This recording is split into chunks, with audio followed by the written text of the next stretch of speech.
Bonjour, chers amis. Maintenant que nous avons vu les effets du baptême, je voudrais revenir avec vous sur le rapport entre foi et baptême. La tradition chrétienne dit en effet que le baptême est le sacrement de la foi. Pourquoi dit-on cela? Et qu'est-ce que cela veut dire?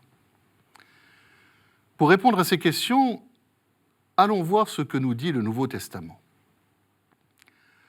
Quand on lit les Actes des Apôtres, on s'aperçoit que les apôtres et leurs collaborateurs offrent le baptême à quiconque croit en Jésus, juif, craignant Dieu ou païen.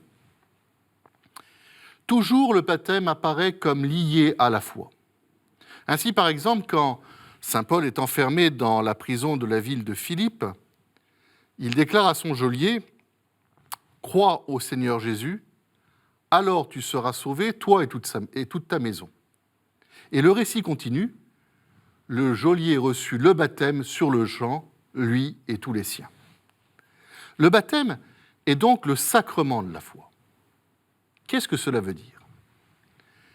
Eh bien, tout d'abord que ce sacrement donne la foi à celui qui va être baptisé. Et c'est pourquoi la première parole que prononce le célébrant lors de la célébration est la demande faite au catéchumène ou à ses parents. Que demandez-vous à l'Église de Dieu? Et la réponse est la foi. Mais cela veut dire aussi que c'est dans la foi de l'Église que chaque fidèle est baptisé. Et que c'est par la communauté des croyants, l'Église, qu'il la reçoit. Là encore, juste avant le baptême en lui-même, après la proclamation du credo, le célébrant demande au catéchumène et à ses parents « Voulez-vous être baptisés dans cette foi de l'Église que tous ensemble, nous venons de proclamer ?» Et enfin, dire que le baptême est le sacrement de la foi ne veut pas dire que celui qui se fait baptiser ne croit pas avant et que la foi lui serait donnée comme par magie. Au contraire, il le demande justement parce qu'il croit déjà au Christ. Mais la foi n'est pas une foi parfaite et mûre, mais un début qui est appelé à se développer. Le baptême va permettre à cette foi de s'épanouir. Chez tous les baptisés, enfants ou adultes, la foi doit croître après le baptême. C'est pour cela que l'Église célèbre chaque année, dans la nuit pascale, le renouvellement des promesses du baptême.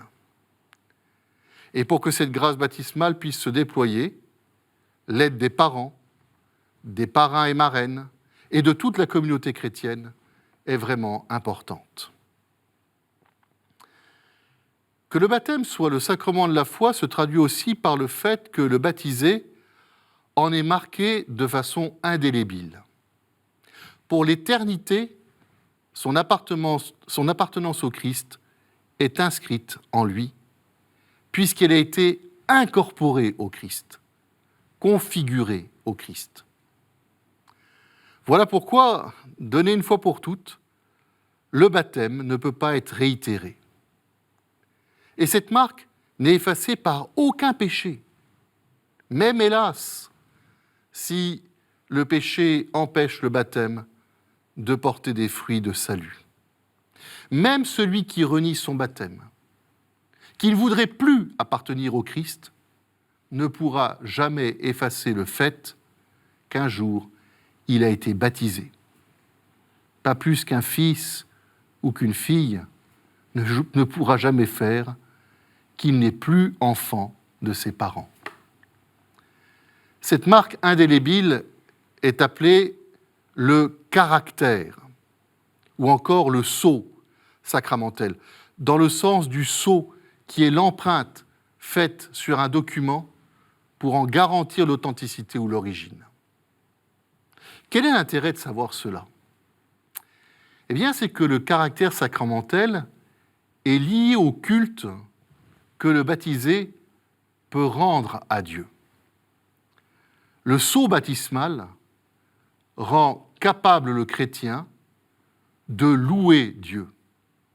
Et il est le signe qu'il participe au sacerdoce du Christ par ce que l'on appelle le sacerdoce commun des fidèles. Et les trois sacrements qui ne peuvent pas être répétés et qui confèrent une marque indélébile, c'est-à-dire le baptême, la confirmation et l'ordre, sont tous liés au culte rendu à Dieu. Ils sont tous là pour augmenter en celui qui les reçoit cette configuration au Christ prêtre. Tout cela est résumé par la formule employée pour les baptisés. Ils sont devenus prêtres, prophètes et rois. Comme cela est signifié juste après la célébration du baptême, avec l'onction, avec le Saint-Crème, où le célébrant dit « Tu es maintenant baptisé, désormais tu es membre du corps du Christ, et tu participes à sa dignité de prêtre, de prophète et de roi. Dieu te marque de l'huile du salut, afin que tu demeures dans le Christ pour la vie éternelle. » Que signifie cette formule ? Eh bien que par le baptême, le chrétien peut rendre un culte à Dieu directement, ce qui n'était pas le cas des religions païennes anciennes, où il fallait forcément passer par un prêtre ou une prêtresse pour être en relation avec la divinité. Être prophète veut dire que le fidèle peut proclamer la parole de Dieu, puisque le mot prophète signifie bouche de Dieu. Le chrétien est envoyé par Dieu, il reçoit de lui la mission de témoigner de l'Évangile, de dire au monde ce que Dieu révèle, comme les prophètes de l'Ancien Testament. Enfin, la royauté du chrétien est sa capacité de dominer le mal, d'en être vainqueur et de construire un monde basé sur la charité, sur le bien. Voilà pourquoi saint Pierre dit dans une formule magnifique que les baptisés sont devenus des pierres vivantes de l'édifice spirituel qu'est le royaume de Dieu. En étant rendus participants au sacerdoce du Christ, à sa mission prophétique et royale, les baptisés sont devenus une race élue, un sacerdoce royal, une nation sainte, un peuple acquis pour annoncer les louanges de celui qui les a appelés des ténèbres à son admirable lumière.